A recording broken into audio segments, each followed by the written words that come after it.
라제다에서 이렇게 화산처럼 폭발하면 수리비 폭탄 맞습니다. 오늘 단 10분 굴삭기 선생이 짚어드리는 핵심 포인트 4가지만 제대로 알고 가셔도 최소 500만원짜리 수리비 피할 수 있다고 제가 장담합니다. 굴삭기 선생은 전국 최대 규모 주기장에 중고 굴삭기 가득 준비했습니다. 고객분과 같이 처음부터 동행하여 진단 및 정비해드리고 있습니다. 한 번 고객은 영원한 고객, 믿음 하나로 시작해서 결과로 보답하겠습니다. 언제든 편하게 연락주세요. 반갑습니다. 굴삭기 선생입니다. 중고 굴삭기 구매를 앞두고 계신가요? 많은 분들이 굴삭기 사러 갔다가 뭘 봐야 될지 몰라 우왕좌왕 하십니다. 판매자 말만 믿고 샀다가 땅을 치고 후회하는 경우도 많이 봤습니다. 그래서 준비했습니다. 다른 건 다 잊어도 좋습니다. 이건 모르면 호구된다. 지금 바로 시작합니다. 첫째, 굴삭기의 심장, 엔진을 체크하라.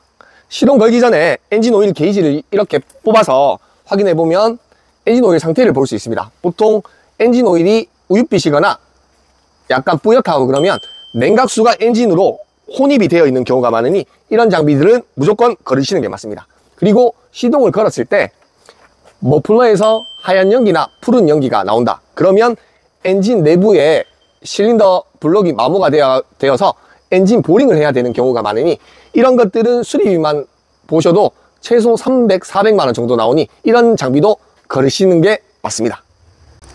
그리고 시동을 걸었을 때 이렇게 라제다 캡을 열어서 라제다 부동액이 끓어 넘치는지 확인을 하셔야 됩니다. 보통 라제다 부동액이 이렇게 끓어 넘치는 경우에는 엔진의 헤드 가스켓이 나갔거나 보통은 안에 블럭이 크랙이 났을 경우 이렇게 끓어 넘치는 경우도 많으니 이런 장비도 초보자분들은 웬만하면 피하시는 걸 추천드립니다.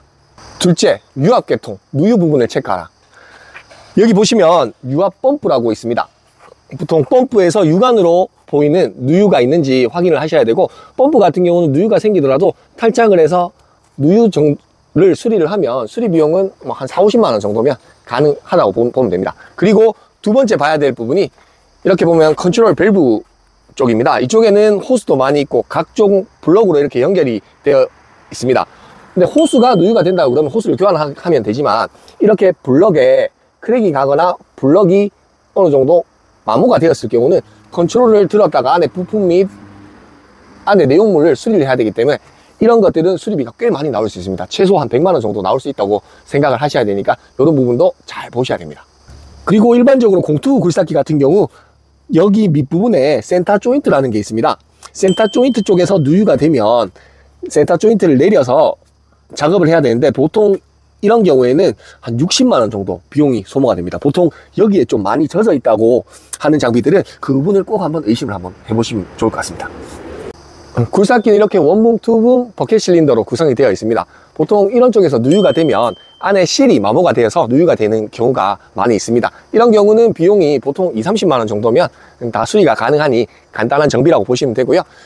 서두에 말씀드렸던 유압 펌프, 컨트롤 밸브, 여기 아래쪽 센터 조인트 이쪽 부분이 누유가 발생하면 수리비는 꽤 많이 발생하니 이 부분은 꼼꼼히 보시기 바랍니다. 하부 트랙이 신품 상태입니다. 신품 슈판 트랙 전체적으로 한번 보시고 안 좋은 하부가 어떤 하부인지 지금 보여드리도록 하겠습니다.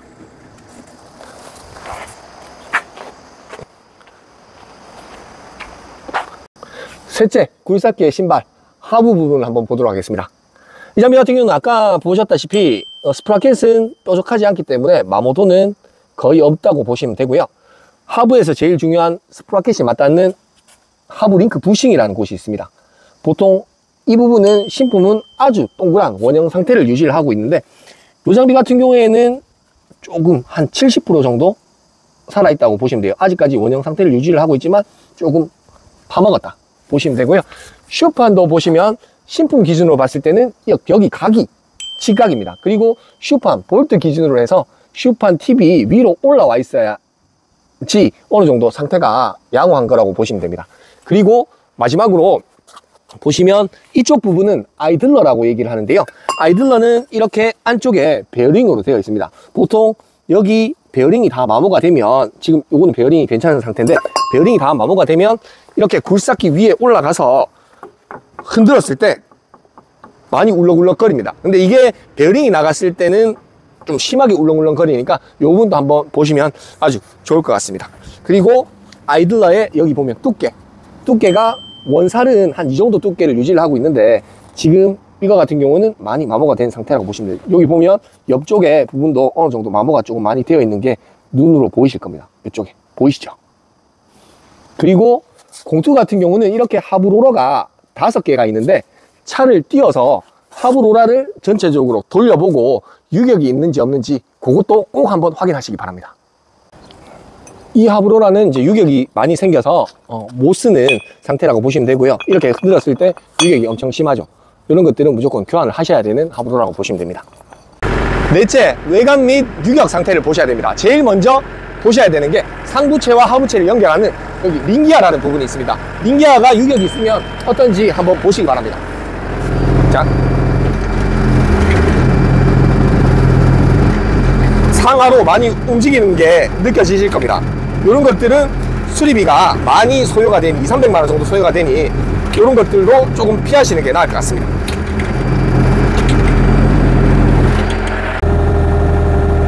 네, 전체적으로 버켓, 그 다음 원문과 투문을 연결하는 저기 A+B, 그 다음 메인붐 유격 상태를 한번 보도록 하겠습니다. 자, 붕대를 좌우로 이렇게 까딱까딱 끓이면 자, 붕대 쪽에 버켓 쪽에 유격이 많은 걸 느껴집니다. 그리고 여기 A+B에서 좌우로 스윙을 했을 경우에도 저기 위쪽에 보시면 많이 유격 상태가 있는 거를 보이실 거예요.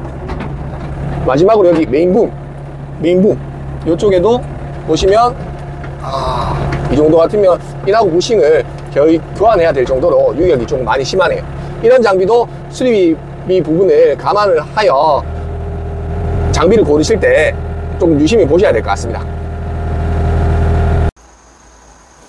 자, 이렇게 버켓, 그 다음 원문과 투문을 연결한 A+B 이렇게 메인붐, 핀 유격을 어느 정도 잡는데 소요된 비용은 대략 한 100만 원 정도 내외라고 생각하시면 될 것 같습니다. 네, 굴삭기 중에 외관 부분을 보실 때 크랙이나 용접이 되어 있는 부분도 꼼꼼히 보셔야 되는데 EC55B 같은 경우에는 여기 안쪽 부분에 보면 보통 크랙이 있어서 용접이 되어 있는 경우가 많이 있습니다. 자, 보시면 여기 철판을 대놨죠. 보통 여기 크랙이 가서 이렇게 철판으로 보강을 해서 붙여지는 경우가 있으니 EC55B 같은 경우는 이런 부분 꼼꼼히 한번 보셔야 될 것 같고요. 이쪽은 원붐 쪽 연결되는 부분인데 여기 보면 크랙이 가 있습니다. 이런 부분도 현대 장비 같은 경우에는 잘 나가는 부분이니 현대차 보실 때는 여기도 꼭 한번 보시면 좋을 것 같습니다. 여기 지금 크랙이 나와 있죠. 자, 오늘 굴삭기 이선생과 함께 엔진, 유압, 누유, 하부, 외관 및 유격 상태에 대해서 알아봤습니다. 최소 이 부분만 알아도 중고 굴삭기 시장에 장비를 구입하러 가셨을 때 눈 뜨고 코 베일 일 절대 없습니다. 장비 비싼데도 이유가 있고 싼데도 이유가 있습니다. 급한 마음에 장비 덥석 구매하시지 마시고 오늘 굴삭기 이선생이 핵심 포인트 4가지 알려드린 부분 꼭 한번 체크 한번 해보시고 이 부분만 하셔도 오늘 500만 원 버신 겁니다.